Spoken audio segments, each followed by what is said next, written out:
Hello guys, कैसे हैं आप लोग। मैं अंकित तिवारी स्वागत करता हूं आपका हमारे इस प्यारे से यूट्यूब चैनल जिसका नाम है इन फिजिक्स। आज हम करने वाले हैं क्लास 9th का चैप्टर नंबर 1 का second lecture matter in our surroundings का। और जिन बच्चों ने फर्स्ट लेक्चर नहीं देखा है वो जाके डिस्क्रिप्शन को चेक कर सकते हैं, वहां पर लिंक है। और फर्स्ट लेक्चर को देखने के बाद ही सेकेंड लेक्चर को देखें। देखो भाई, लास्ट क्लास में हमने मैटर के बारे में पढ़ा था, ठीक है। मैटर क्या होता है, मैटर पार्टिकल से मिलके बनता है, ये सारी चीजें हमने लास्ट लेक्चर में डिस्कस की थी, तो उस लेक्चर को देख लें। और याद होगा बच्चों को, तो मैंने लास्ट क्लास में लास्ट लेक्चर में मैंने कैरेक्टर इंट्रोड्यूस किया था जिसका नाम था गोगी। इस लेक्चर में गोगी एक अपने दोस्त को लेके आया है, इसका नाम है बोगी। इसका नाम सबको याद रखना है, बोगी नाम है, गोगी का दोस्त बोगी, ठीक है भाई। लेकिन इस बोगी की एक कंडीशन है कि सर जी, मैं कोई भी टॉपिक पढ़ने से पहले उससे रिलेटेड एक मीम देखना चाहता हूं, तो हम इसकी इस शर्त को पूरा करेंगे। और इससे रिलेटेड एक मीम जो पर्सनली मैंने बनाया है वो क्या है, ये देखो भाई। इन भैया को आपने देखा होगा, जरूर देखा होगा। ये भैया क्या कहते हैं, जिहान है आप, लेकिन मैं क्या कहता हूं, मैटर है आप। अब इन्होंने जियान क्यों बोला, इनके पास वजह नहीं थी, बट मैं मैटर क्यों कह रहा हूं, क्योंकि मेरे पास वजह है। क्योंकि आपको पता है मैटर क्या होता है, anything which have some mass and occupies some space. इन्होंने इसको क्या बोला, जियान, बट मैं क्या कह रहा हूं, मैटर। क्यों? क्योंकि ये थोड़ी सी स्पेस को ऑक्यूपाई करते हैं, थोड़ा सा नहीं, कुछ ज्यादा ही ऑक्यूपाई कर रहे हैं तो अंकल, लेकिन स्पेस ऑक्यूपाई करते हैं और इनके पास मास भी है, तो इनको जियान नहीं बोलेंगे, इनको क्या बोलेंगे, मैटर है आप। तो अगर किसी को कुछ कभी बोलना हो तो उसको ऐसे मत बोलिएगा जियान है आप, उसे बोलिए मैटर है आप, ठीक है भाई। तो आज की क्लास को शुरू करते हैं, ठीक है भाई। भाई खुश हो गया, भाई की स्माइल नहीं आ रही यार, देखते हैं। तो आज की क्लास के जो टॉपिक्स होने वाले हैं वो देख लीजिए। पहला टॉपिक ये है, लास्ट क्लास में ध्यान से सुनो, लास्ट क्लास में हमने स्टेट्स देखी थी, मैटर की स्टेट्स, सॉलिड, लिक्विड, गैस। आज की क्लास का टॉपिक ये रहेगा, क्या मैटर अपनी स्टेट को चेंज कर सकता है, क्या सॉलिड लिक्विड बन सकता है, क्या लिक्विड गैस बन सकता है, and vice versa. Vice versa का मतलब समझते हो, क्या गैस लिक्विड बन जाए, लिक्विड फिर से सॉलिड बन जाए। तो इसका आंसर है यस, सॉलिड लिक्विड बन सकता है, लिक्विड गैस बन सकता है, लेकिन कैसे, उसको आज हम डिस्कस करेंगे। लास्ट हम इवेपोरेशन को डिस्कस करेंगे, एक फिनोमिना जो कि रियल लाइफ में, डे टू डे लाइफ में काफी ज्यादा हेल्पफुल है, काफी ज्यादा यूजफुल है। तो आज की क्लास को हम शुरू करते हैं। पहला सवाल, can matter change it's state. Answer है यस, बिल्कुल। इसका आंसर क्या है, यस।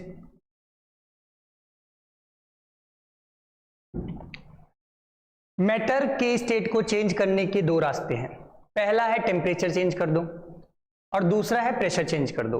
तो सबसे पहले डिटेल में हम डिस्कस करने वाले हैं कि टेम्परेचर चेंज करने से कैसे स्टेट चेंज होती है। ध्यान से सुनो भाई, आपको पता है सॉलिड में पार्टिकल्स पास पास होते हैं। सॉलिड में देखो पार्टिकल्स क्या है, पास पास। लिक्विड में पार्टिकल्स थोड़े क्या होते हैं, दूर दूर होते हैं, और गैस में कुछ ज्यादा ही दूर दूर होते हैं, राइट। अगर मैं टेम्परेचर देना शुरू करता हूं, टेम्परेचर का मतलब हीट देना शुरू करता हूं, मान लो मैं इसको क्या दे रहा हूं, हीट दे रहा हूं। अगर मैं इसको हीट एनर्जी दूंगा तो पार्टिकल्स क्या करेंगे, मोशन करना शुरू करेंगे, फास्ट फास्ट मूव करना शुरू करेंगे, और वो पार्टिकल्स क्या होते जाएंगे, दूर दूर। यानी अगर मैं हीट करूंगा तो सॉलिड किस में कन्वर्ट होगा, लिक्विड में, और हीट करूंगा तो लिक्विड किस में कन्वर्ट होगा, गैस में, राइट। जैसे एग्जांपल के लिए अगर मैं बर्फ को लूं, आइस को लूं और उसको हीट करना शुरू करूं तो किस में कन्वर्ट होता है, लिक्विड में, वाटर में कन्वर्ट होता है। और अगर उसको मैं और हीट करता रहूं, पानी को और गर्म करते रहो, तो किस में कन्वर्ट हो जाता है, वेपर में, जिसको आप क्या कहते हो, भाप कहते हो। तो देखो यहीं पर लिखा हुआ है, on increasing the heat the particles gain energy and start vibrating with greater energy. Due to increased kinetic energy, the particles overcome the force of attraction and new state is obtained. यानी heat मिलने पर उनको energy मिल जाती है और वो vibrate करना शुरू कर देते हैं कुछ ज्यादा ही स्पीड से, और वो जो फोर्स ऑफ अट्रैक्शन होती है उसको क्या कर लेते हैं, ओवरकम, और वो दूर दूर हो जाते हैं, उसके वजह से नई स्टेट आती है। इसको मैं आपको बताऊं तो ध्यान से सुनो, उससे पहले मैं आपको टेम्परेचर की यूनिट बताना चाहता हूं। टेम्परेचर क्या होता है? टेम्परेचर की डेफिनेशन सबने 6-7 क्लास में पढ़ी होगी। टेम्परेचर क्या होता है? डिग्री ऑफ हॉटनेस और कोल्डनेस। कोई चीज कितना गर्म है, कोई चीज कितनी ठंडी है, इसी के लिए हमने टेम्परेचर डिफाइन कर रखा है, राइट। टेम्परेचर को मेजर करने के लिए आपने जो यूनिट्स को पढ़ा है अब तक, वो एक फ़ारेनहाइट पढ़ा है और एक सेल्सियस पढ़ा है। जैसे एग्जांपल के लिए आप डॉक्टर के पास जाते हैं और डॉक्टर बोलता है भैया आपको 101 डिग्री बुखार है। उस 101 डिग्री का मतलब क्या होता है? 101 डिग्री फ़ारेनहाइट। वो स्केल कौन सा यूज करते हैं? फ़ारेनहाइट यूज करते हैं। मान लो मैं आपसे पूछता हूं कि भैया बाहर का टेम्परेचर कितना हो रहा है, तो आप बोलोगे सर 30 डिग्री सेल्सियस, 32 डिग्री। वो जो बोलते हो वो सेल्सियस में बोलते हो। एसी वगैरह में जब आप टेम्परेचर कम ज्यादा करते हो तो सेल्सियस में होता है, कहीं पर फ़ारेनहाइट यूज हो रहा है, कहीं पर सेल्सियस। आपने लोअर क्लासेस में इन दोनों के बारे में थोड़ा बहुत पढ़ रखा है। आज मैं आपको एक नई यूनिट बताने वाला हूं, ध्यान से सुनो। वो नई यूनिट क्या है? एसआई यूनिट, जो कि साइंस में यूज होती है, साइंटिस्ट यूज करते हैं। उसको हम बोलते हैं केल्विन। क्या बोलते हैं? केल्विन। ध्यान से सुनो, केल्विन एसआई यूनिट है। कौन सी यूनिट है? एसआई, स्टैंडर्ड यूनिट है। साइंस के क्वेश्चंस करते वक्त हम लोग वैल्यूज हमेशा केल्विन में लिखते हैं। तो आप बोलोगे सर जी केल्विन और सेल्सियस में रिलेशन कैसे? जैसे आप लोगों ने लोअर क्लासेस में फ़ारेनहाइट को सेल्सियस में कन्वर्ट करना सीखा होगा, वैसे ही सेल्सियस को मैं केल्विन में कैसे कन्वर्ट कर सकता हूं। तो ध्यान से सुनो, सेल्सियस को केल्विन में कन्वर्ट करने के लिए 273, जैसे अगर मैं 20 डिग्री सेल्सियस को केल्विन में करना चाहता हूं तो ध्यान से सुनो कैसे होगा। 20 प्लस में 273 इज इक्वल टू कितना आ जाएगा? 293 केल्विन। अगर मैं एक्यूरेसी की बात करूं, अगर मैं थोड़ा प्रिसाइज हूं, तो ये जो वैल्यू होती है 273.15 होती है, बट आपके एनसीईआरटी में मेंशन कर रखा है कि सॉल्व करते वक्त आप 273 का यूज कर सकते हैं। एक और चीज आपको याद रखना है, ये जो डिग्री लगता है ये सेल्सियस के साथ लगता है, केल्विन के साथ नहीं लगता है। याद रखना, डिग्री सेल्सियस होता है, केल्विन के साथ डिग्री वर्ड नहीं लगता है। मुझे मान लो केल्विन से सेल्सियस में आना, तो बिल्कुल रिवर्स प्रोसेस, मैंने 273 ऐड किया था, अब 273 सब्ट्रैक्ट करूंगा। जैसे 298 केल्विन को मुझे कन्वर्ट करना है तो ये कितना होगा? 25 डिग्री सेल्सियस। कैसे? 298 राइट माइनस 273 और ये कितना आ जाएगा? 25 डिग्री सेल्सियस। तो आई होप सो ये चीजें आपको समझ में आई होंगी। इससे रिलेटेड आपके पास एक सवाल, गोगी भैया आ गए हमारे। गोगी भैया क्वेश्चन पूछना नहीं भूलेंगे। पहला सवाल यही है, convert the following temperatures into Celsius scale. ठीक है, आई होप सो आप कर लोगे, बिल्कुल सेम फॉर्मेट। उसके बाद एक और सवाल है गोगी भाई का, convert the following temperature to the Kelvin scale. तो गोगी भाई आपसे पूछ रहे भाई, क्योंकि मैंने गोगी भाई के 2 सवालों का जवाब दे दिया है, बाकी के बचे हुए 4 सवाल की जिम्मेदारी आपकी। ठीक है भाई, गोगी भाई देख लेना। ठीक है, उससे पहले मैं आपको इंपॉर्टेंट टर्म्स बताना चाहूंगा, डेफिनेशंस, जो कि पेपर के लिए इंपॉर्टेंट है इस कन्वर्जन में। ठीक है, सबसे पहला है मेल्टिंग पॉइंट। सबसे पहला है मेल्टिंग पॉइंट। ध्यान से सुनो भाई, ये सॉलिड है। सॉलिड को अगर मैं हीट करूंगा, सॉलिड को हीट करूंगा तो किस में कन्वर्ट होगा? लिक्विड में। लेकिन एक बात बताओ, अगर मैं आपके सामने आइस ले लूं, क्या ले लूं? आइस ले लूं, ठीक है, बोलोगे ठीक है सर ये भी सॉलिड है। आइस के अलावा मैं आयरन ले लूं, आयरन सबको पता है लोहा, दोनों सॉलिड है, दोनों को मुझे लिक्विड में कन्वर्ट करना है। बोलोगे ठीक है सर। एक बात बताओ, कौन आसानी से लिक्विड में कन्वर्ट हो जाएगा? आप बोलोगे ये आइस अराउंड 100 डिग्री सेल्सियस या फिर 373 केल्विन पे वाटर में कन्वर्ट हो जाता है। सॉरी भाई, sorry my blunder, 0 degree Celsius melting point होता है, ब्लंडर हो गया भाई। आयरन की बात करूं तो आयरन का जो टेम्परेचर होता है ये होता है मोर देन 1500 डिग्री सेल्सियस। ठीक है, आइस को अगर मुझे वाटर में कन्वर्ट करना है तो 0 डिग्री सेल्सियस, आयरन को मुझे अगर लिक्विड में कन्वर्ट करना है तो 1500 डिग्री से ज्यादा होता है, बहुत ज्यादा टेम्परेचर। तो भाई हमने बोला भाई ये टेम्परेचर की कुछ डेफिनेशन दो ना, तो ध्यान से सुनो, हमने एक टर्म डिफाइन की जिसका नाम है मेल्टिंग पॉइंट। जिसका नाम क्या है? Melting point. मेल्टिंग पॉइंट क्या होता है? The temperature at which solid melts to become a liquid at 1 atmospheric pressure. एक नॉर्मल कंडीशन की बात करूं, एटमॉस्फेरिक प्रेशर क्या होता है ये आप आने वाले चैप्टर्स में फिजिक्स में पढ़ोगे। उससे पहले बस इतना समझ लो कि नॉर्मल कंडीशंस में, नॉर्मल कंडीशंस, स्टैंडर्ड कंडीशंस में जिस टेम्परेचर पे सॉलिड लिक्विड में कन्वर्ट हो जाता है उसी को आप बोलते हो मेल्टिंग पॉइंट। जैसे कि आपको याद रखना है मेल्टिंग पॉइंट, एमपी का मतलब मेल्टिंग पॉइंट ऑफ आइस कितना है? 0 डिग्री सेल्सियस या फिर 273 केल्विन। क्लियर है? मेल्टिंग पॉइंट डिपेंड करता है किस पे? मेल्टिंग पॉइंट डिपेंड करता है आपका अब कौन सा आपने सब्सटेंस ले रखा है। दूसरा है भाई आपके सामने बॉइलिंग पॉइंट। दूसरा क्या है? Boiling point. बोलोगे सर जी ये भी बड़ा सिंपल सा है बॉइलिंग पॉइंट। ध्यान से सुनो, वो टेम्परेचर जिस पे लिक्विड किस में कन्वर्ट हो जाएगा? वेपर में। देखो, the temperature at which a liquid starts boiling at the atmospheric pressure is known as its boiling point. जिस टेम्परेचर पे लिक्विड वेपर बनना शुरू होता है उसी को आप बॉइलिंग पॉइंट कहते हो। आपको जैसे याद रखना है वाटर का कितना होता है? 100 डिग्री सेल्सियस या फिर 373 केल्विन। ठीक है भाई। उससे पहले इस चार्ट को मैं समझा देता हूं, ध्यान से सुनो। सॉलिड जब लिक्विड में कन्वर्ट होता है तो उसको बोलते हैं मेल्टिंग। क्या बोलते हैं? Melting.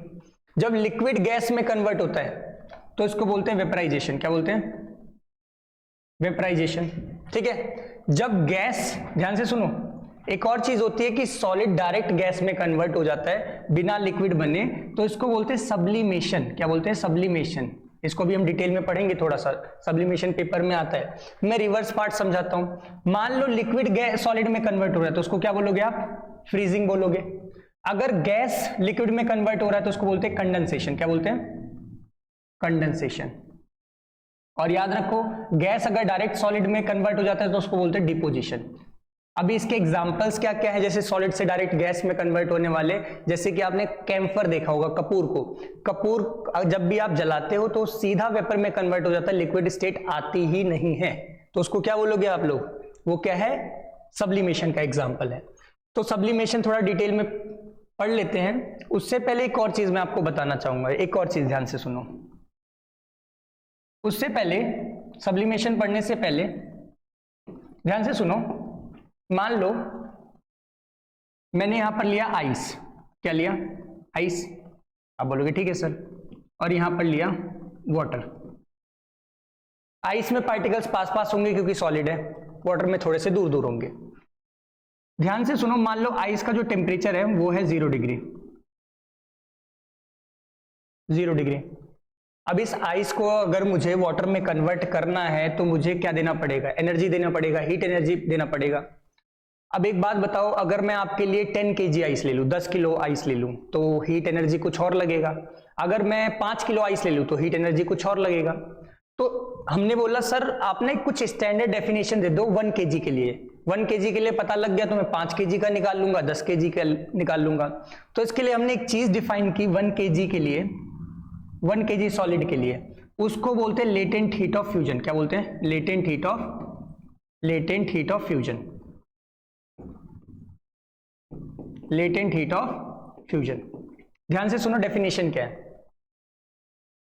The amount of heat energy required to convert 1 kg of solid into liquid at standard conditions is known as latent heat of fusion. ध्यान से सुनो, होता क्या है?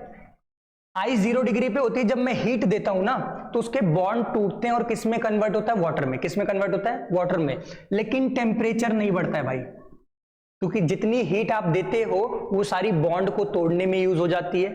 टेम्परेचर उसका अभी भी 0 डिग्री रहता है। अब सारे बॉन्ड टूट चुके हैं, तो ध्यान से सुनो, पेपर में एक और क्वेश्चन आता है। एक क्वेश्चन आ सकता है आपका, बताओ फेज ट्रांसफॉर्मेशन, जब आपका सॉलिड लिक्विड में कन्वर्ट हो रहा होता है तो टेम्परेचर क्यों नहीं बढ़ता? इसलिए नहीं बढ़ता क्योंकि उस टाइम पे जो आप हीट एनर्जी दे रहे होते हो वो बॉन्ड को ब्रेक करने का काम करती है। ठीक है भाई। तो इसलिए मैं आपको 2 टर्म्स पढ़ाने वाला हूं। सबसे पहले latent heat of fusion, the amount of heat energy required to change 1 kg of solid into liquid at its melting point. उस टेम्परेचर पे, मेल्टिंग पॉइंट मतलब जैसे आइस को आप 0 डिग्री पे कन्वर्ट कर सकते हो सॉलिड से लिक्विड में, is known as latent heat of fusion. हर सॉलिड का अलग अलग होगा। जैसे मैं आइस का लूंगा, अलग होगा, अगर मैं आयरन का लूंगा अलग होगा। लेकिन latent heat of fusion depend किस पे करता है, आपको याद रखना है, मटेरियल पे डिपेंड करता है। आपको पेपर के लिए डेफिनेशन याद रखनी है कि लेटेंट हीट ऑफ फ्यूजन क्या होता है, 1 kg सॉलिड को लिक्विड में कन्वर्ट करना एट इट्स मेल्टिंग पॉइंट। ऐसी एक और टर्म होती है लेटेंट हीट ऑफ वेपराइजेशन। मान लो अब की बार मैंने एग्जांपल लिया, देखो ध्यान से, वाटर 100 डिग्री सेल्सियस पे ले लिया, राइट। अब आपको पता है, ध्यान से सुनो, अब आपको पता है अगर मैं इस वाटर को और हीट दूं, वाटर को और हीट दूं, ध्यान से सुनो, तो किस में कन्वर्ट हो जाएगा, वेपर में कन्वर्ट हो जाएगा। और उस वेपर का भी टेम्परेचर पता है कितना रहेगा, 100 डिग्री सेल्सियस। क्यों? क्योंकि इस टाइम पे जो मैं हीट दे रहा हूं वो हीट एनर्जी टेम्परेचर को इंक्रीज नहीं कर रही है, बॉन्ड को तोड़ रही है, लिक्विड के जो पार्टिकल्स है उनको दूर दूर कर रही है। जैसे आपको पता है वाटर के पार्टिकल्स, मान लो मैं ब्लू कलर से बना देता हूं, वाटर के पार्टिकल्स मान लो इतनी दूर दूर है, 3 बना रहा हूं, ये वाटर के पार्टिकल्स है भाई। वेपर के क्या हो जाएंगे, तो इनको दूर दूर करने के लिए ही एनर्जी दे रहा हूं, और इस एनर्जी का नाम क्या है, latent heat of vaporisation. Definition याद रखनी है, the amount of heat energy required to change 1 kg of liquid to vapour at atmospheric pressure and its boiling point is called latent heat of vaporization of liquid। Her liquid का अलग अलग होता है। जैसे कि अगर मैं बात करूं सैनिटाइजर, तो सैनिटाइजर आपको पता है उसका लेटेंट हीट ऑफ जो वेपराइजेशन है बहुत कम होता है। आप सैनिटाइजर को हाथ में रब करते हो और वो क्या हो जाता है, वेपराइज। इसका मतलब सैनिटाइजर को कम एनर्जी चाहिए, इतनी कम एनर्जी चाहिए कि आपके हाथ की हीट से ही वो क्या हो जाता है, वेपराइज। बट मैं पानी की बात करूं, वाटर की बात करूं, तो कितना होता है, 100 डिग्री सेल्सियस। कितना होता है, 100 डिग्री सेल्सियस। तो अगर मैं उसको हाथ में रब करूंगा तो उससे पानी आपका इवेपोरेट नहीं होता है, उसको टाइम लगता है। ठीक है, नेक्स्ट बात करते हैं हम लोग, ये दोनों डेफिनेशंस आपके लिए इंपॉर्टेंट है। उसके बाद आता है सब्लिमेशन, काफी ज्यादा इंपॉर्टेंट है पेपर के लिए भी। मैंने क्या बोला था, सब्लिमेशन क्या होता है, conversion of solid directly into gas without changing into liquid is known as sublimation. Solid आपका डायरेक्ट किस में कन्वर्ट हो जाता है, गैस में, बिना लिक्विड के बने, उसी को आप सब्लिमेशन बोलते हो। जैसे कि आपका कपूर हो गया, वॉशरूम्स में जो व्हाइट वॉल यूज होती है जिसको बोलते हैं नेफ्थलीन बॉल्स, वो भी गायब हो जाती है। क्यों? क्योंकि वो डायरेक्ट सॉलिड किस में कन्वर्ट हो जाता है, किस में कन्वर्ट हो जाता है, वेपर में कन्वर्ट हो जाता है। देखो ध्यान से, जैसे कि ड्राई आइस, ये सॉलिड कार्बन डाइऑक्साइड है, solid CO2। Carbon dioxide gas को जब हम सॉलिड में कन्वर्ट कर देते हैं तो उसको ड्राई आइस बोलते हैं। क्या बोलते हैं?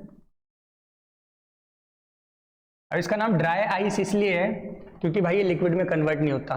ये ड्राई आइस सीधा किस में कन्वर्ट होता है, सीधा भाई वेपर में कन्वर्ट हो जाता है, सीधा। सॉलिड कार्बन डाइऑक्साइड का नाम होता है ड्राई आइस। ये भी सबलाइन कर जाता है किसमें, सॉलिड से सीधा गैस में, और गैस से सीधा सॉलिड में। अभी बताना, सब बच्चे बताएंगे सब्लिमेशन का उल्टा क्या होता है, अभी थोड़ी देर पहले पढ़ा था हमने।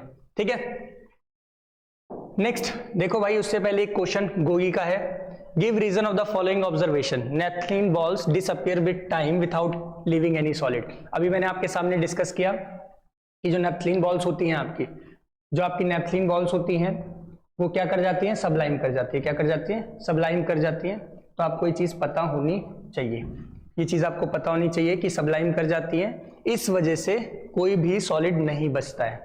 ठीक है, तो इसका आंसर आपको लिखना है। नेक्स्ट बात करते हैं हम लोग, ध्यान से सुनो, अभी टेम्परेचर का हमने इफेक्ट देखा था। दूसरा भी है स्टेट को चेंज करने का एक मेथड जिसको बोलते हैं प्रेशर। जैसे एग्जांपल के लिए ये गैस के पार्टिकल्स थे, मैंने ऊपर से प्रेशर लगाना शुरू किया, प्रेशर को बढ़ाना शुरू किया, प्रेशर। तो एक बात बताओ, अगर मैं प्रेशर बढ़ाऊंगा तो पार्टिकल्स पास होते जाएंगे। जैसे देखो पार्टिकल्स दूर दूर थे, पास, तो प्रेशर बढ़ाने पर गैस लिक्विड में कन्वर्ट होता है और लिक्विड किस में कन्वर्ट होता है, सॉलिड में। जैसे कि देखो, on applying the pressure the particles of matter can be brought close together and the state of matter can be change. For example, carbon dioxide gas को अगर हम सॉलिड में कन्वर्ट कर सकते हैं अगर हम प्रेशर ज्यादा बढ़ा दें, देखो, और टेम्परेचर को अगर हम कम कर दें, प्रेशर को बढ़ा दें। याद रखना ये दोनों फेवरेबल कंडीशंस हैं, ध्यान से सुनो, फेवरेबल कंडीशन किसके लिए, favourable condition for gas to solid. अगर गैस से सॉलिड में आपको कन्वर्ट करना है तो फेवरेबल कंडीशन क्या है, प्रेशर को बढ़ा दो। ये देखो, ये बढ़ाने का मतलब ये है भाई, आंसर लिख रहा हूं मैं, सॉल्यूशन एमसीक्यू में आ सकता है, प्रेशर को बढ़ा दो, ठीक है, और टेम्परेचर को क्या कर दो, कम कर दो। अगर मैं इसका उल्टा पूछ लेता कि सॉलिड को मुझे गैस में कन्वर्ट करना है, तो प्रेशर आपको पता है कम करना पड़ेगा, प्रेशर को कम करना पड़ेगा, तभी सॉलिड के पार्टिकल्स दूर दूर जाएंगे, और टेम्परेचर को बढ़ाना पड़ेगा। तो ये भी काफी ज्यादा क्या आपके एमसीक्यू के लिए पेपर में इंपॉर्टेंट है। Favourable condition for gas to solid ये होता है, प्रेशर को बढ़ा दो, टेम्परेचर को कम कर दो, और इसका रिवर्स भी हो सकता है। एक और चीज, इसका एक और एप्लीकेशन करते हैं हम लोग। घर में आपने गैस सिलेंडर देखा है, बिल्कुल देखा है। गैस सिलेंडर में एक्चुअल में गैस को कंप्रेस करके, प्रेशर बढ़ा के उसको सिलेंडर में स्टोर कर दिया जाता है। क्या कर दिया जाता है, स्टोर कर दिया जाता है, ठीक है। और एक कंप्रेसिबिलिटी मैंने लास्ट लेक्चर में भी आपको बताया था, यूज बताया था कि कंप्रेसिबिलिटी आपको रियल लाइफ में कहां दिखती है। आगे की बात करते हैं हम लोग। एक फिनोमिना है इवेपोरेशन। ध्यान से सुनो, इवेपोरेशन क्या होता है, वेपराइजेशन इवेपोरेशन सेम ही होता है, सेम ही चीज है, लेकिन फिर इसको मैं अलग से क्यों पढ़ा रहा हूं, वेपराइजेशन को मैं अलग से क्यों पढ़ा रहा हूं, क्योंकि इसका रियल लाइफ में काफी ज्यादा एप्लीकेशन है, भी बताता हूं कैसे। ध्यान से सुनो, conversion of liquid into vapour at any temperature is known as evaporation. ध्यान से सुनो, आपका लिक्विड वेपर में कन्वर्ट हो जाए किसी भी टेम्परेचर पे, वही क्या होता है आपका इवेपोरेशन। जैसे घर में आप पोछा लगाते हो, ठीक है, तो आपने देखा होगा पोछा सूख जाता है, पोछा लगाने के बाद मतलब पानी जो फ्लोर पे पड़ा होता है वो कुछ टाइम के बाद सूख जाता है। बोलोगे ठीक है सर। मैं बात करता हूँ पानी गया कहाँ, तो आप बोलोगे सर वो पानी के जो मॉलिक्यूल्स थे किस में कन्वर्ट हो गए, वेपर में। चलो मैं बात करता हूँ नदियों की बात करता हूँ। आपने देखा होगा गर्मियों में सूख जाती है, तो पानी कहाँ गया, किस में कन्वर्ट हो गया, बोलोगे सर वेपर में कन्वर्ट हो गया। अभी आपके दिमाग में क्वेश्चन आ रहा होगा, सर बॉइलिंग इवेपोरेशन में डिफरेंस क्या है, क्योंकि बॉइलिंग भी तो कन्वर्जन ही था लिक्विड से वेपर में, और इवेपोरेशन भी आप सेम ही चीज बोल रहे हो, दोनों में डिफरेंस क्या है। ध्यान से सुनो, दोनों में डिफरेंस क्या है। उससे पहले इवेपोरेशन की डेफिनेशन देख लो, the phenomenon of changing of liquid into its vapour state at any temperature, किसी भी टेम्परेचर पे होता है, बट बॉइलिंग में बताऊंगा स्पेसिफिक टेम्परेचर पे होता है। बॉइलिंग और इवेपोरेशन में डिफरेंस क्या होता है उसको अभी मैं आपको थोड़ी देर बाद अभी अगली स्लाइड पे बताने वाला हूं। उसी को आप इवेपोरेशन बोलते हो, किसी भी टेम्परेचर पे जब लिक्विड वेपर में कन्वर्ट हो जाए। इवेपोरेशन सरफेस फिनोमिना होता है, इसका मतलब भी अभी मैं बताता हूं। जैसे देखो एग्जांपल के लिए यहां पर सन की लाइट आई, ऊपर के जो मॉलिक्यूल्स हैं उनको एनर्जी मिलेगी और वो किस में कन्वर्ट हो जाएंगे, वेपर में कन्वर्ट हो जाएंगे।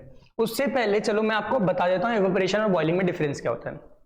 ध्यान से सुनो, बॉइलिंग क्या होता है, कन्वर्जन ऑफ, ध्यान से सुनो, conversion of liquid into vapour, ठीक है, लेकिन सारे के सारे मॉलिक्यूल, जैसे मैंने आपको देखो, मैं अगर जबरदस्ती हीट दे रहा हूं, जैसे अगर मैं गैस पे पानी गर्म करता हूं तो वो बॉइलिंग है, लेकिन अगर वो पानी नॉर्मल कंडीशन पे सन की हीट में अगर वो इवापोरेट होता है, मतलब लिक्विड से वेपर में कन्वर्ट होता है, तो होता है इवापोरेशन। इवापोरेशन, ध्यान से सुनो, एक नेचुरल फिनोमिना है, बॉइलिंग आपका नेचुरल फिनोमिना नहीं है। इवापोरेशन में मुझे कोई हीट देनी नहीं पड़ती भाई, अपने आप होता रहता है, अपने आप होता रहता है, कोई हीट नहीं देनी। सन की हीट है, नॉर्मल हीट उसे मिल जाएगी और वो इवापोरेट हो जाएगा। बट बॉइलिंग में मुझे बाहर से हीट देनी पड़ती है। इवापोरेशन में होता क्या है, जो ऊपर वाले मॉलिक्यूल्स हैं, देखो ऊपर वाले मॉलिक्यूल्स हैं, इनको ऊपर से एनर्जी मिलेगी और ये ऊपर चले जाएंगे। जो इवापोरेशन होता है वो ऊपर वाले मॉलिक्यूल्स का होता है और ऊपर को बोलते हैं सरफेस, तो इवापोरेशन एक सरफेस फिनोमिना होता है। बट ध्यान से सुनो, बॉइलिंग में क्या होता है, आप जबरदस्ती हीट दे रहे हो तो होता क्या है, सारे मॉलिक्यूल्स को एनर्जी मिल रही होती है और सारे के सारे किस में कन्वर्ट हो रहे होते हैं, वेपर में। इसलिए आपका जो बॉइलिंग है कौन सा फिनोमिना होता है, बल्क फिनोमिना होता है। क्लियर है। इवापोरेशन हर टेम्परेचर पे होता है भाई, हर टेम्परेचर पे होता है, भले ही धीरे हो भले ही जल्दी हो, टेम्परेचर ज्यादा होगा तो जल्दी जल्दी होगा, बट इवापोरेशन हर एक टेम्परेचर पे होता है। स्लो हो फास्ट हो उससे हमें मतलब नहीं है। बॉइलिंग आपका एक स्पेसिफिक टेम्परेचर पे होता है। अगर मान लो मैंने पानी लिया और पानी के हर एक मॉलिक्यूल को मुझे वेपर में कन्वर्ट करना है, तो टेम्परेचर कितना लेके जाना पड़ेगा, 100 डिग्री। कितना लेके जाना पड़ेगा, 100 डिग्री। भाई और भी कलर्स थे यार स्लाइड पे, तो मजा आ गया, मुझे पता ही नहीं था। अब तक मुझे लगता था कि भाई यहाँ पर 3 ही कलर्स हैं, ब्लैक ब्लू रेड, तो भाई मजा आ गया, दैट इज सो नाइस। और भी कलर ले लेते हैं एक बार। ये वाला कलर ले लेते हैं, काम करते हैं, ठीक है। तो ध्यान से सुनो, इन दोनों का डिफरेंस भी पेपर में आता है, तो मैं लिख देता हूं। इवेपोरेशन क्या होता है आपका? नेचुरल फिनोमिना होता है, पॉइंट नंबर 1।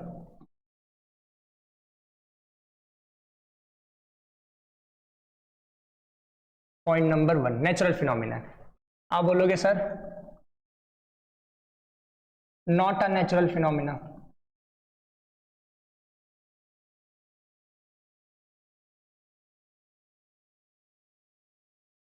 मुझे बताया सारे बच्चे 1.5x पे देखेंगे इसको।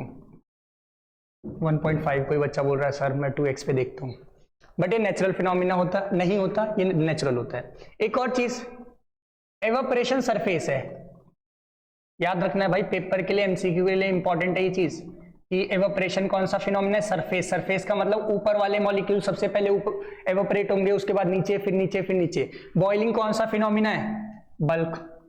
अरे 2 कैसे लिख दिया मैंने, गलती हो गई, सॉरी। तो यहां पर 2 लिखना है। ये कौन सा फिनोमिना होता है? बल्क। बोलोगे ठीक है सर, समझ आ गया। तीसरा, इवापोरेशन हर टेम्परेचर पे होता है, takes place at any temperature, ठीक है। आपको पता है बॉइलिंग स्पेसिफिक टेम्परेचर पे होता है, स्पेसिफिक टेम्परेचर, स्पेसिफिक पता है? जैसे पानी का कितना होता है, जिसने बताया उसको 5 करोड़ मिलेगा। 5 करोड़ कब मिलेगा? जब हमें 8 करोड़ मिल जाएगा। नहीं 5 करोड़ नहीं, लेकिन आपको बहुत सारा 5 करोड़ वाला प्यार मिलेगा। स्पेसिफिक टेम्परेचर जैसे पानी का कितना होता है मैं बता देता हूं, 100 डिग्री, ठीक है। उसके बाद आगे बात करते हैं हम लोग फोर्थ। उसके बाद बात करते हैं आपका जो इवेपोरेशन होता है, ध्यान से सुनो, एक्सटर्नल हीट नहीं आती, इसमें नहीं चाहिए होता है, external heat not required, no external heat.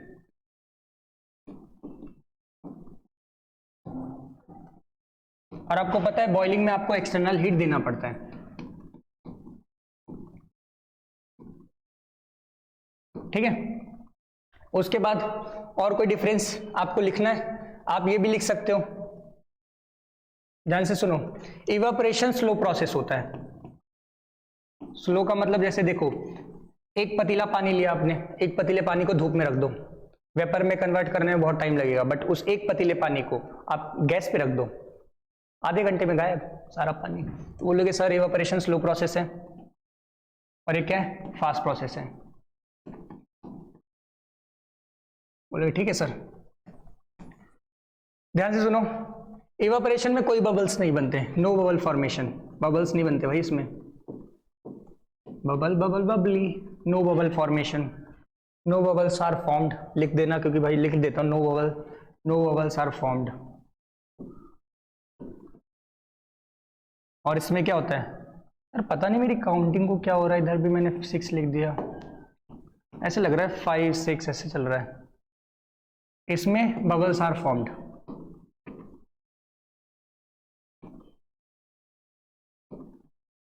ठीक है। तो ये डिफरेंस देख लेना, पेपर में आता है, तो 2 3 डिफरेंस, 4 मिनिमम 4 याद रखना है आपको, ठीक है। उसके बाद आगे की बात करते हैं। तो I hope so evaporation boiling में फर्क समझ में आ गया होगा। बहुत सारे बच्चों के मन में आ रहा होगा सर इवेपोरेशन स्लो है, फिर क्यों पढ़ा रहे हो? इवेपोरेशन स्लो है ना, बट एक बात बताओ भैया, कि आपको कपड़े सुखाने हैं, मान लो कपड़े सुखाने हैं, ठीक है, तो उसके लिए बॉईल थोड़ी करोगे, कुकर में डाल दिया कपड़े सुखा दिए, नहीं भाई, उसके लिए आपको इवेपोरेशन ही करना पड़ता है, आपको धूप में ही डालना पड़ता है। तो इवेपोरेशन को बढ़ाना है, कभी कभी बढ़ाना होता है आपको, तो हम देखेंगे इवेपोरेशन के फैक्टर्स क्या है, इवेपोरेशन को कैसे बढ़ाए ताकि आपके कपड़े जल्दी सूख जाए, आपके घर की फर्श जल्दी सूख जाए। मान लो बारिश के महीने में एक चीज देखी होगी आपने, जब भी बारिश होती है और आपको स्कूल में व्हाइट शूज पहन के जाने होते हैं, जो कपड़े वाले आते हैं, और मान लो गंदे हैं क्योंकि स्कूल में पकड़ के मारेंगे आपको, तो उसके लिए करते क्या, आप जूते धोते हो और किसके नीचे रख देते हो? पंखे के नीचे रख देते हो, सबने किया होगा, या कपड़े भी पंखे के नीचे डाल दिए जाते हैं। तो कभी सोचा ऐसा क्यों? या फिर कभी आपने सोचा कि भाई 2 टाइप की गर्मी होती है, गर्मी आ रही है ना, तो 2 टाइप की गर्मी होती है, एक होती है हॉट ड्राई समर, उसको बोलते हैं जो भाई जिसमें आपको अगर कूलर चला दो तो मस्त लगता है, बट एक होती है चिपचिप वाली गर्मी, वो जुलाई के आसपास होती है, जिसमें पसीने पसीने आ रहे होते हैं। तो कभी सोचा इन दोनों में डिफरेंस क्या है, क्यों उस टाइम पे कूलर ठंडा नहीं कर पाता? तो वही सारी चीजें हम पढ़ने वाले हैं। ध्यान से सुनो, इवापोरेशन किस पे डिपेंड करता है, क्योंकि नेचुरल चीजों पे ही हमें फोकस्ड रहना है। तो फैक्टर्स अफेक्टिंग इवापोरेशन, इवापोरेशन को हमें बढ़ाना होता है ताकि, क्योंकि इवापोरेशन ना कूलिंग इफेक्ट देता है। जैसे फॉर एग्जांपल मान लो आपने कभी सोचा है कि ठंडे पानी या गर्म पानी से नहाने के बाद, ठंडे जैसे आपने किया क्या, मान लो आपने यहाँ पर है बॉडी, ये आपके हाथ हैं, हैंड्स हैं, बना देते हैं। यहाँ पर मान लो कोई आपके हाथ हैं, ठीक है, आपके हैंड्स हैं, हैंड्स बना नहीं सकता है, मेरा हाथ है, ठीक है भाई। इस हाथ पे मान लो मैंने सैनिटाइजर डाला, तो कभी सोचा सैनिटाइजर डालने पे मुझे ठंडा ठंडा क्यों फील होता है? ठंडा ठंडा इसलिए फील होता है क्योंकि जैसे ही मैं वेपर्स को मॉलिक्यूल्स को डालता हूँ सैनिटाइजर के, वो मेरी हाथों की जो हीट है उसको एब्जॉर्ब करते हैं और किस में कन्वर्ट हो जाते हैं, वेपर में कन्वर्ट हो जाते हैं। अब वो मेरे हाथों से हीट को लेके गए हैं, इसलिए मेरे हाथों को क्या लगता है, ठंडा ठंडा लगता है। तो इसका मतलब ये है कि भाई इवापोरेशन कूलिंग इफेक्ट देता है, क्योंकि आपको पता है इवापोरेशन में होगा क्या, मॉलिक्यूल्स हीट एनर्जी को लेके वेपराइज हो जाते हैं। तो इसका मतलब जो नीचे छोड़ के जाएंगे वो क्या, कूलिंग इफेक्ट। जैसे आपने गांव में देखा होगा, करते क्या है गर्मियों में, जो बाहर का जो गार्डन टाइप एरिया होता है उसमें ना पानी को स्प्रिंकल किया जाता है, पानी स्प्रिंकल करने से वहां पर ठंडा ठंडा लगता है। तो हम समझते हैं इवापोरेशन को बढ़ाने के पहला तरीका increase of surface area, increase of surface area, क्योंकि आपको पता है इवापोरेशन सरफेस फिनोमिना होता है, तो जितनी चौड़ी सरफेस होगी उतनी जल्दी जल्दी चीजें इवापोरेट होंगी। जैसे एग्जांपल के लिए मान लो आपके घर में कहीं पर पानी फैल गया, थोड़ा सा गिर गया, तो करते क्या, पोछा लगा देते हैं। पोछा लगाने का मतलब क्या होता है, आपने पानी को फैला दिया, सरफेस बढ़ा दिया, उसके वजह से आपका पानी जल्दी जल्दी इवापोरेट हो जाएगा। तो आपको याद रखना है सरफेस फिनोमिना है, तो सरफेस बढ़ाने पर आपका इवापोरेशन बढ़ता है। सेकेंड, टेम्परेचर बढ़ा दो, सबको पता है टेम्परेचर बढ़ाऊंगा तो एनर्जी जल्दी जल्दी मिलेगी और जल्दी जल्दी इवापोरेशन होगा। इसलिए आपने देखा होगा गर्मियों में कपड़े जल्दी सूखते हैं, सर्दियों में कम, मतलब सर्दियों में ज्यादा टाइम लेते हैं। थर्ड है डिक्रीज इन ह्यूमिडिटी। मैं ह्यूमिडिटी बता देता हूं। ह्यूमिडिटी होता है भाई वाटर कंटेंट कितना है आपके एटमॉस्फेयर में, वाटर कंटेंट इन एटमॉस्फेयर या फिर वाटर के वेपर्स।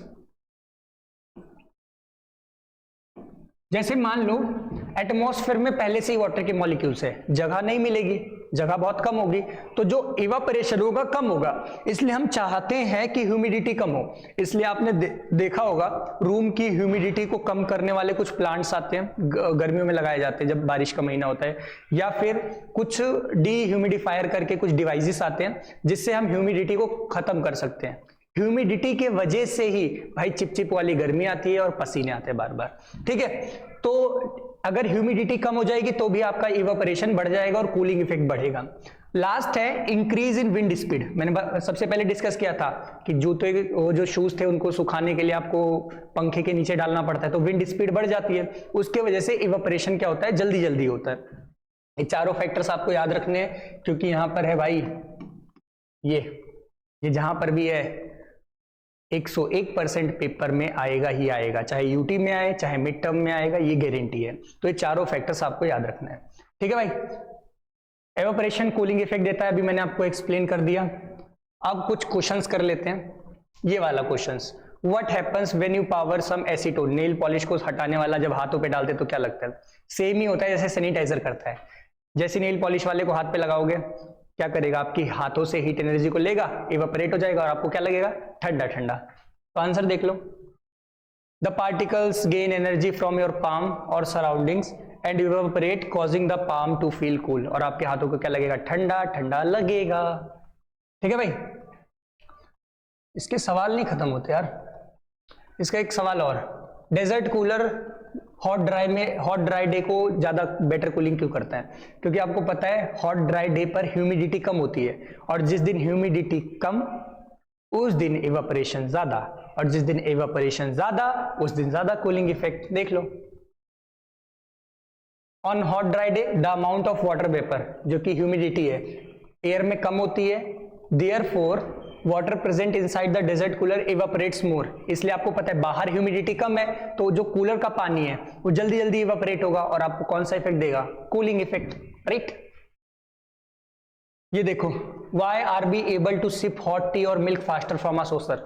सॉसर होता है यार, सॉसर होता है महंगे घरों में, वो जो एक प्लेट सी आती है चाय पीने के लिए, हमारे घर में कटोरी होती है, तो कटोरी मान लो, कटोरी से चाय पीते हो ना जल्दी जल्दी, अगर आपको कॉलेज जाना है, स्कूल जाना है, फटाफट करते क्या हो? ऐसे तो स्कूल जा रहे होगे आप, तो करना क्या होता है, मम्मी लेके आती है गिलास में चाय और बोलते हैं कटोरी में डाल डाल के पीते हो। क्यों?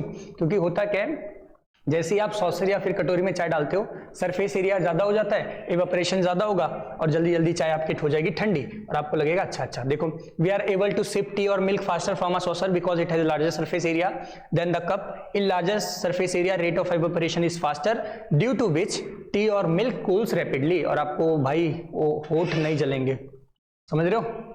समझ रहे हो? और भी सवाल हैं? कभी सोचा कि हम कॉटन के क्लोथ्स के ऊपर पहनते हैं गर्मियों में, शायद पढ़ रखा होगा, लेकिन अभी हम एवापोरेशन के पॉइंट ऑफ व्यू से पढ़ते हैं। आपको पता है कॉटन में छोटे छोटे थ्रेड्स होते हैं और छोटे छोटे होल्स होते हैं। उन होल्स के वजह से अंदर एयर पास कर सकती है हमारी बॉडी में, ब्रीथ जैसे बोलते हैं ना, हमारी स्किन ब्रीथ कर सकती है। एयर पास होगी तो उसकी वजह से क्या होगा, एवापोरेशन ज्यादा होगा, और एवापोरेशन ज्यादा होगा तो हमारी बॉडी को क्या लगेगा, ठंडा ठंडा। देखो, cotton clothes have fine holes which easily allow air to pass through when compared to other clothes with more air flowing through the clothes. The sweat from the body and clothes gets evaporated easily which leaves the cooling effect. evaporation जल्दी होता है, evaporation easily होता है, इसलिए आपको ठंडा ठंडा feel होता है।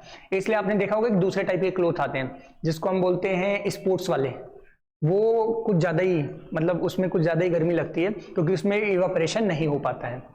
ठीक है, नेक्स्ट देखो, वाई इज आई सेट। अब देखो भाई, ये दोनों सवाल 100 वाला सवाल और इसके बाद वाला सवाल 101% गारंटी है पेपर में आपको मिलेगा ही मिलेगा, चाहे यूटी हो चाहे मिड टर्म हो, लिख के ले लो।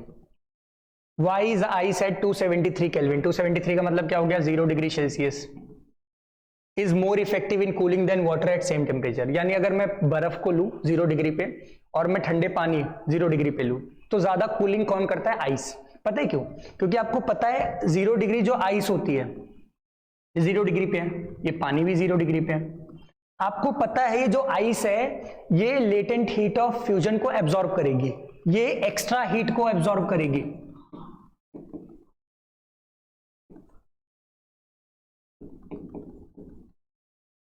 आपको पता है बर्फ जब जैसी बर्फ मैंने लगाया वो एक्स्ट्रा हीट एब्जॉर्ब करके किस में कन्वर्ट हो जाएगी, 0 डिग्री पानी में।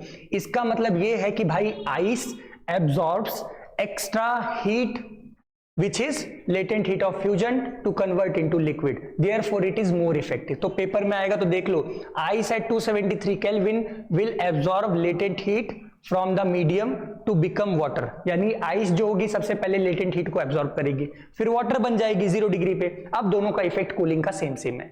तो आंसर यही है कि आइस एक्स्ट्रा हीट को एब्जॉर्ब करती है तो ज्यादा कूलिंग करती है। ठीक है भाई, इसके बाद यही चीज लास्ट में भी लिख रखी है कि वाटर ये एक्स्ट्रा हीट को एब्जॉर्ब नहीं करता है। नेक्स्ट बात करते हैं हम लोग ये वाला भी भाई 101%।